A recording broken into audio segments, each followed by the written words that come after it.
Hello dear students, last सेशनमध्ये आपण पाहिलं होतं की ट्रेडिंग अकाउंट कसं प्रिपेअर करायचं. आपण फायनल अकाउंट पाहत होतो. फायनल अकाउंटचे 3 स्टेजेस असतात. फर्स्ट स्टेज ट्रेडिंग अकाउंट, जी आपण लास्ट कंप्लीट केली. सेकंड आहे प्रॉफिट अँड लॉस अकाउंट, जे आपण आज सुरू करणार आहे. आणि थर्ड स्टेज आहे बॅलन्स शीट, ती पण आपण आजच पूर्ण करणार आहोत. तर प्रॉफिट अँड लॉस अकाउंट पाहण्या अगोदर आपण पाहूयात की ट्रेडिंग अकाउंट याचा फॉर्मॅट आपण कसा तयार केला होता. एक आपण रिव्हिजन घेऊयात त्याची. ठीक आहे. Trading account. तर या ट्रेडिंग अकाउंटमध्ये आपण काय पाहिलं होतं की या ट्रेडिंग अकाउंटमध्ये एक डेबिट साईड असते, दुसरी क्रेडिट साईड असते. डेबिट साईडमध्ये आपण 2 एंट्रीज पाहिल्या होत्या. एक होती टू ओपनिंग स्टॉक, जेव्हा आपण फायनान्शियल इयर स्टार्ट होताना जेवढा आपल्याकडे स्टॉक असतो तो ओपनिंग स्टॉक असतो आपला. नंतर टू परचेसेस, आणि दुसरी एंट्री आपण शोधायला सांगितली तुम्हाला, ती परचेज रिटर्न. ट्रायल बॅलन्समध्ये सापडतेच, नसली तर नाही लिहायची. तर परचेसेस लिहायचे लेस परचेज रिटर्न. त्यानंतर क्रेडिट साईडला बाय सेल्स असेल तरी सुद्धा आपण काय करणार होतो की सेल्स रिटर्न शोधत होतो. त्यानंतर क्लोजिंग स्टॉक आणि एक डायरेक्ट एक्सपेन्सेस. त्याच्यामध्ये भरपूर डायरेक्ट एक्सपेन्सेस मी तुम्हाला दिले होते की डायरेक्ट एक्सपेन्सेसमध्ये wages, freight, coal, gas, water, motive, power, factory rent, factory lightning, factory replace. Factory हा शब्द आला की डायरेक्ट एक्सपेन्स येतो, कस्टम ड्युटी, ETC. आणि एक येतो कॅरिएज.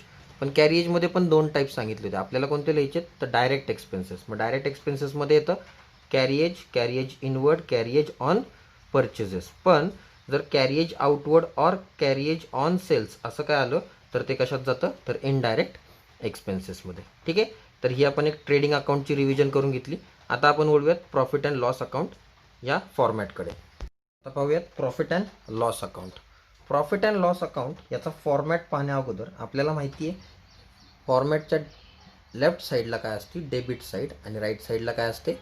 Credit side. मग आपण काय लिहितो इथे? पर्टिक्युलर्स,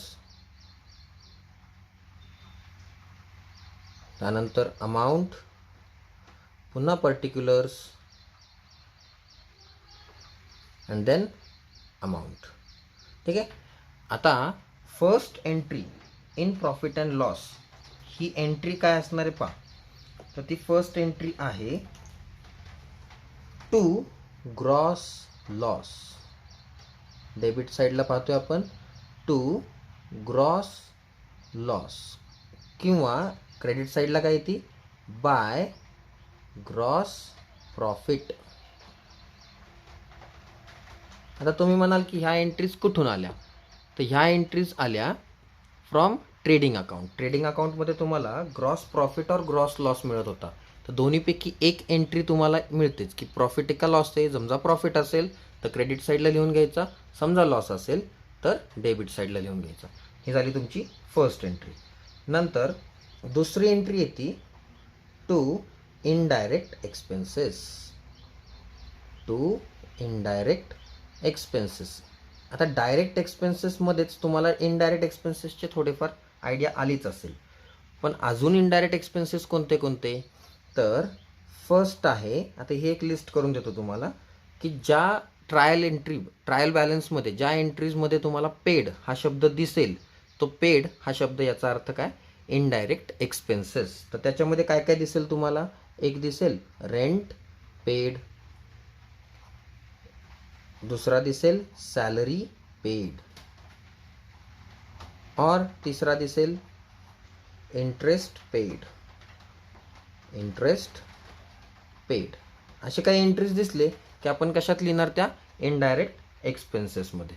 नंतर ना डेबिट साईडची एंट्री असते टू प्रोव्हिजन्स. काही प्रोव्हिजन्स केलेले असतात. ट्रायल बॅलन्समध्ये तुम्हाला दिसेलच की काही प्रोव्हिजन्स आहेत.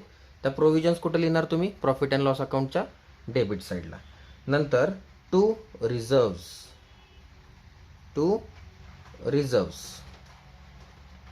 नंतर पुढे आपण क्रेडिट साईड बघत. हे सगळे एंट्रीज कशाचे झाले? तर डेबिट साईडच्या. जिथं पेड हा शब्द आला तो इनडायरेक्ट एक्सपेन्सेस. ट्रेडिंग अकाउंटमधनं तुम्हाला मिळतो ग्रॉस लॉस. नंतर प्रोव्हिजन्स काय केले असतील तर टू प्रोव्हिजन्स, आणि काही रिझर्व्स असतील तर रिझर्व्स आपण कुठे लिहिणार? प्रॉफिट अँड लॉस अकाउंटच्या डेबिट साईडला. नंतर क्रेडिट साईड. क्रेडिट साईडमध्ये फर्स्ट एंट्री आपण पाहिली ग्रॉस प्रॉफिटची. दुसरी एंट्री येते by indirect incomes. By indirect incomes. त्याच्यामध्ये काय काय दिसेल? तर ट्रायल बॅलन्समध्ये तुम्हाला ज्या एंट्रीजच्या शेवट रिसिव्ड या शब्दाने होईल त्या रिसिव्डमध्ये तुम्ही लिहिणार इनडायरेक्ट एक्सपेन्सेस. म्हणजे रिसिव्ड काय असेल? Indirect expenses. मग कशाबद्दल तुम्हाला रिसिव्ड हा शब्द दिसेल? तर फर्स्ट दिसेल रेंट रिसिव्ड, नंतर सेकंड दिसेल interest received, interest received, third दिसेल कमिशन रिसिव्ड,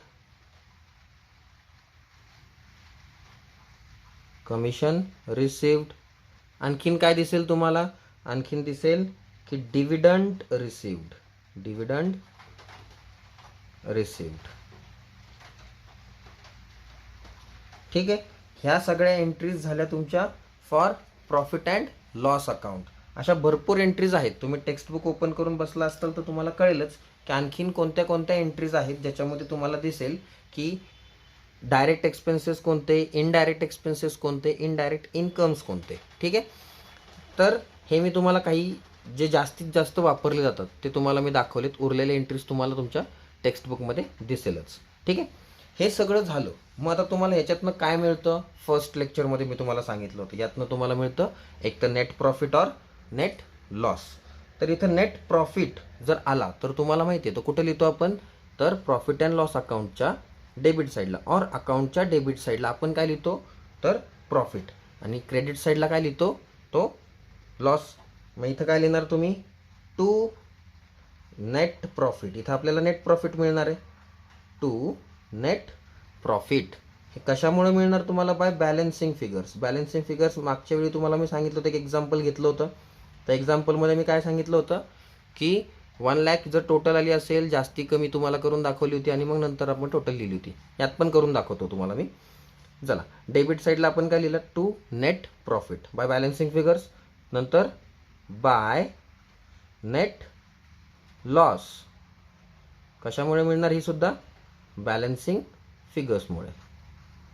ठीक आहे.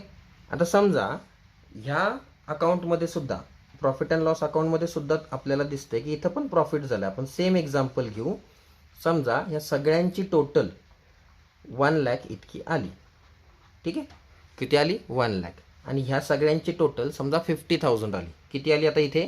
तर 50,000. कशाची? ह्या सगळ्यांची टोटल 50,000 इतकी आली. आता 50,000 आली, मग 1 लाख जास्त का 50,000? नक्कीच 1 लाख जास्त. मग इथं प्रॉफिट झाला का लॉस झाला? तर इथं प्रॉफिट झाला, कारण क्रेडिट साईड जास्त आहे. मग प्रॉफिट झाला, मग हायेस्ट अमाऊंट आपण काय लिहितो? टोटलमध्ये लिहून टाकतो. आणि उरलेली अमाऊंट 1 लाख मायनस या सगळ्यांची ॲडिशन करून 50 आली. तिथनं आपल्याला काय मिळालं? तर आपल्याला मिळाला प्रॉफिट. तो आहे 50,000. याला म्हणतात बॅलन्सिंग फिगर्स.